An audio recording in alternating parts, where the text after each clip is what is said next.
From Deloitte Tax and Legal Japan, welcome to the Japan Perspective.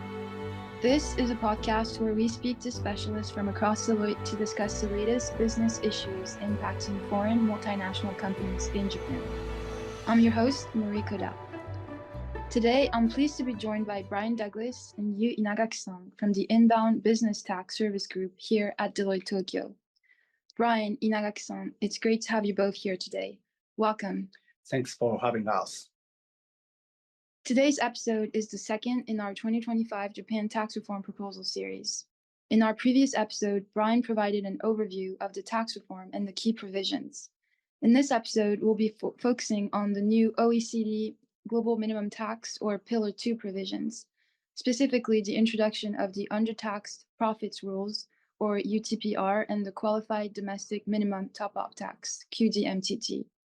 So, Brian, Inagaki-san, Pillar 2 rules are a significant development in the international tax landscape, and as countries around the world move forward with rolling out the new rules, a large number of multinational companies in Japan will face significant changes to their compliance and reporting requirements.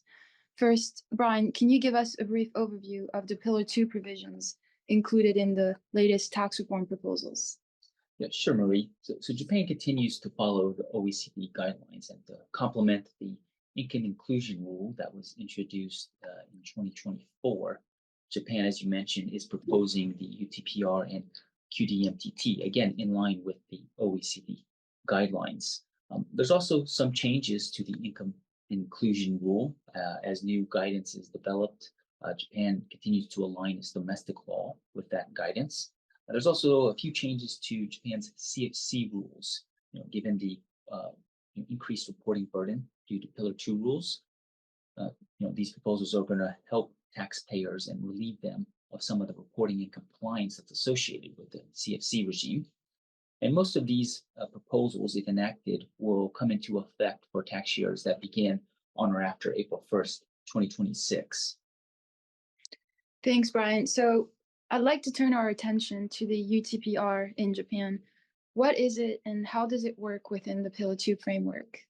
So if we take a step back and remember the purpose of Pillar 2, which is to ensure that multinational companies pay at least 15% on all of their income, the UTPR functions as kind of a last resort within the Pillar 2 rules. And what I mean by that is it only comes into play after the income inclusion rule and QDMTT rules are applied or not applied, and it will impose tax to ensure that 15% rate. So, for example, let's say there's a Japanese subsidiary, and it has a parent company that has not implemented IIR or QDMTT. Well, if that parent company has an effective tax rate of less than 15%, Japan would be allowed to tax that residual amount to ensure that the multinational group is paying 15% on all income. So, and to add to your points, Brian, I would like to briefly touch on the transitional measure. For both UTPR and QDMTT, exemptions will be provided so that no top-up taxes will be incurred due to these tax systems during the initial phase of an M&A group's international activity. The definition of the initial phase of an M&A group's international activity is not totally clear in the 2025 Japan Tax Reform Proposal. For UTPR, the outline of the Japan 2025 Tax Reform Proposal doesn't discuss a transitional UTPR safe harbor, likely because the implementation of UTPR in Japan will not be effective until 2027 for calendar year and taxpayers. We will need for the draft legislation, which is expected to be published in March, to get more details on these transitional measures. Also, just briefly on QDMTT, a so-called QDMTT safe harbor will also be provided, but the outline of the 2025 Japan tax reform doesn't discuss any details other than that the exemption criteria will be based on the revenue and or certain items reported in the qualified country-by-country report. Thanks, Inagaki-san. So more information on these transition rules will be released in the next months. At this time, do we know how a Japanese entity would calculate the appropriate amount of UTPR top-up tax? Yes. First, the The UTPR tax base is based on the residual top-up tax for the entire M&A group and is proportionally allocated based on the number of employees and the amount of tangible assets of constituent entities located in countries where UTPR has been introduced as well. Therefore, it is critical to gather accurate information from all the constituent entities worldwide regarding the amount of the residual top-up tax, as well as the number of employees and the value of tangible assets. It is also necessary to identify which countries among those where the constituent entities are located have introduced or will be introducing the UTPR. With that in mind, it is unlikely that the Japanese constituent entity will be able to calculate UTPR on its own, as it won't have access to information on a global level needed to make that calculation. Thanks, Inagaki-san. You've briefly mentioned QDMTT already, but I'd like to go back to the basics. What is the QDMTT and how does it work? Japan QDMTT is a tax system that allows Japan to impose tax on Japanese entities to ensure a minimum ETR of 15% is assessed and to make up for any shortfall in the total tax amount when the effective tax rate falls below 15% and provided the Japanese subsidiary is a part of a specified M&A group. QDMTT takes precedence over IIR or UTPR taxation in other jurisdictions.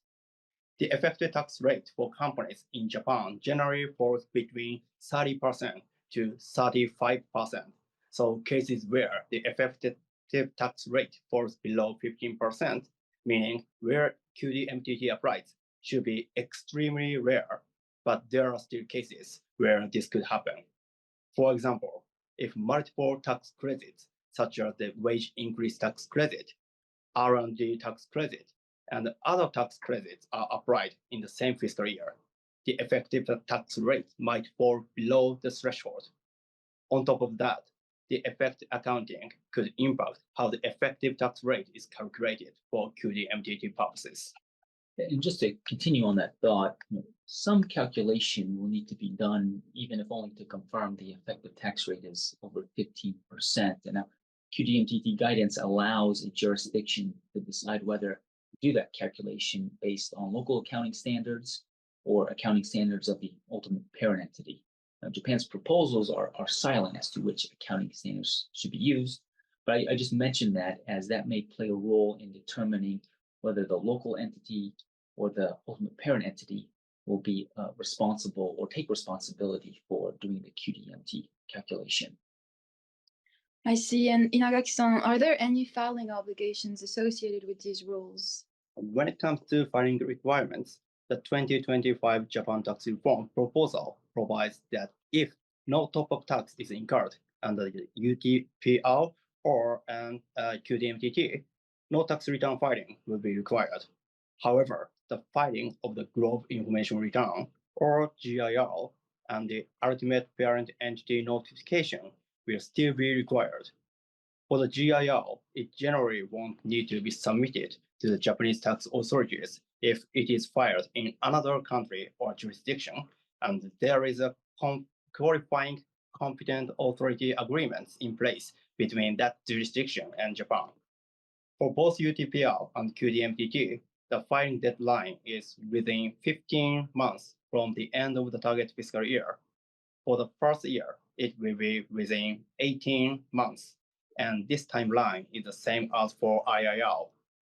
Also, UTPR and QDMTT rules will be effective starting from fiscal years beginning on or after April 1st, 2026. So, assuming the fiscal year is a one-year period ending in December, the earliest filing deadline would likely be the end of March 2029. All right, so companies still have some time before these new filing obligations are due. Brian, before we wrap up, what are some steps Japanese subsidiaries should take to prepare for what's ahead? Yeah, well, first, monitoring these proposals will be a good start. We expect them to be in line, and any subsequent guidance to be in line with OECD guidance. but there could be some Japan-specific nuances. I think also having an understanding of the Pillar 2 rule status in each of the jurisdictions and where the multinational company has operations will be helpful. For example, if the ultimate parent entity has implemented IIR, then probably won't be utilizing Japan's UTPR rule. And lastly, as there's a lot of work to be done in Pillar 2 with collecting information, doing calculations and reporting, I think open communication with the ultimate parent entity is going to be key to determine, who is responsible for what in terms of the various tasks associated with Pillar 2. Will the UPE handle everything, or will certain tasks be delegated to the local entity? Reporting is something that's likely to be done in a local jurisdiction. So it would be good for Japanese subsidiaries to really understand what needs to be reported, when it needs to be reported, and help develop procedures necessary to ensure data is available for timely reporting. I think these are some steps that Japanese subsidiaries could take now to get ready. Thanks again, Brian and Inagaki-san, for joining us today, and thank you to our listeners for tuning in. This concludes today's episode of The Japan Perspective. You can find more episodes of The Japan Perspective under Debriefs Asia Pacific on Apple Podcast, YouTube, LinkedIn, Facebook, and X. Thank you once again, and we look forward to welcoming you onto our next episode of The Japan Perspective.